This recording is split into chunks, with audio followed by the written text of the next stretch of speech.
আমার ছেলে মেয়ে আত্মীয় স্বজন কাকেও যেন আমার লাশ শুইতে না দেয়।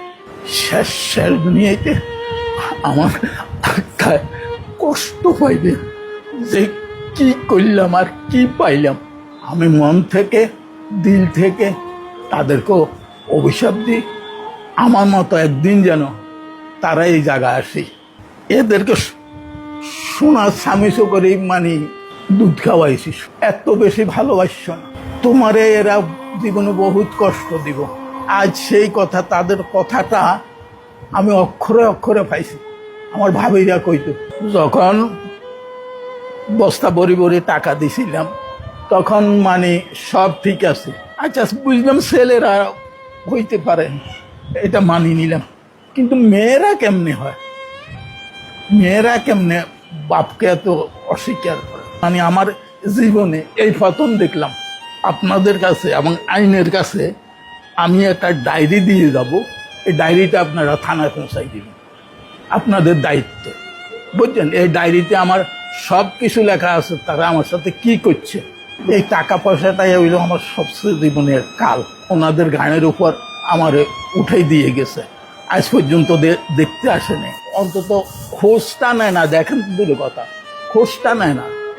এইটা কি ধরনের ছেলে, এটা কি অশিক্ষিত? অশিক্ষিত হইল এক কথা, আর আমার মেয়েকে অশিক্ষিত, যে মেয়েরে আমি পুতুলের মতো রাখছি, বুঝছেন। আমি কি তাদের কাছে টাকা পয়সা চাইছি? কিচ্ছু চাইনি, ভালোবাসা চাইছি। যাকে এটা আমার ভাগ্য আছে। আমার জীবনে আমি বহুত বিদেশ করছি, বহুত টাকা কামাইছি, বহুত টাকা খরচও করছি, বুঝছেন। আজ দুরবস্থায় ওনাদের ধারো পান্তে পড়ে আছি, ওনাদের দয়ায়।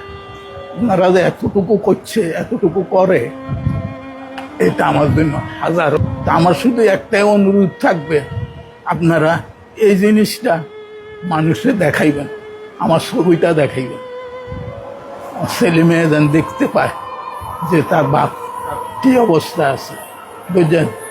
বিদেশে ছিলাম আমি 95 হইতে, সৌদি আরবে ছিলাম 2016 সাল পর্যন্ত, বুঝলেন।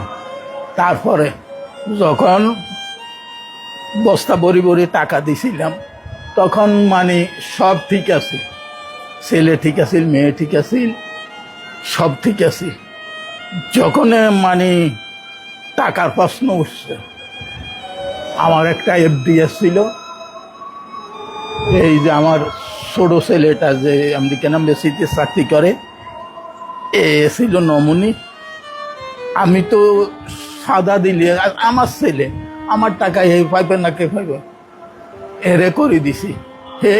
এ টাকাগুলো উঠে নিয়ে যে গেছে, আজ পর্যন্ত সে আমার সাথে কোনো যোগাযোগ করে না, কোনো যোগাযোগ নাই, বুঝছেন।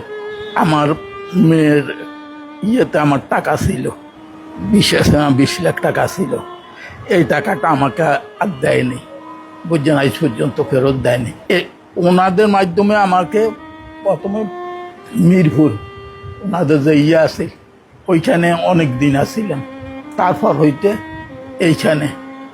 এখন আমি আপনাদের কাছে এবং আইনের কাছে আমি একটা ডায়েরি দিয়ে যাব, এই ডায়েরিটা আপনারা থানায় পৌঁছাই দিবেন, আপনাদের দায়িত্ব, বুঝছেন। এই ডায়েরিতে আমার সব কিছু লেখা আছে, তারা আমার সাথে কি করছে।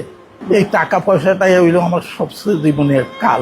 আমি মন থেকে দিল থেকে তাদেরকে অভিশাপ দিই, আমার মতো একদিন যেন তারা এই জায়গায় আসি দাঁড়ায়, বুঝছেন। আল্লাহর কাছে এদেরকে সোনার স্বামীসো করে মানে দুধ খাওয়াইছি, সোনার স্বামী, বুঝছেন। এত বেশি ভালোবাসছ না তোমারে, এরা জীবনে বহুত কষ্ট দিব। আজ সেই কথা, তাদের কথাটা আমি অক্ষরে অক্ষরে পাইছি। আমার ভাবিরা কইতো, খুব ভালো আছে, যে কদিন আল্লাহ বাঁচি থাকি এই আমি এইখানে থাকব।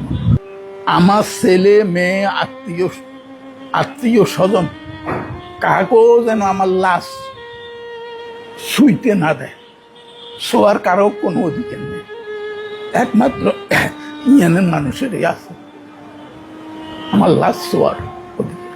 আমার সন্তানদেরকে আমি এইটাই বলবো যে দেখো, আমার সাথে তোমরা যারা যা করছো এটার ফল তোমরা পাইবা। এইটার ফল আল্লাহ তাআলা, আমি দিল থেকে বলি রাখছি, এইটার ফল আল্লাহ তোমাকে দিবে, একদিন না একদিন দিবে।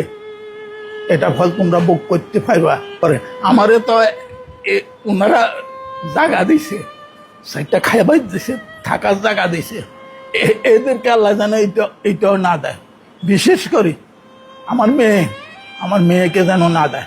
শেষ দুনিয়াতে আমার আত্মায় কষ্ট পাইবে যে কি করলাম আর কি পাইলাম।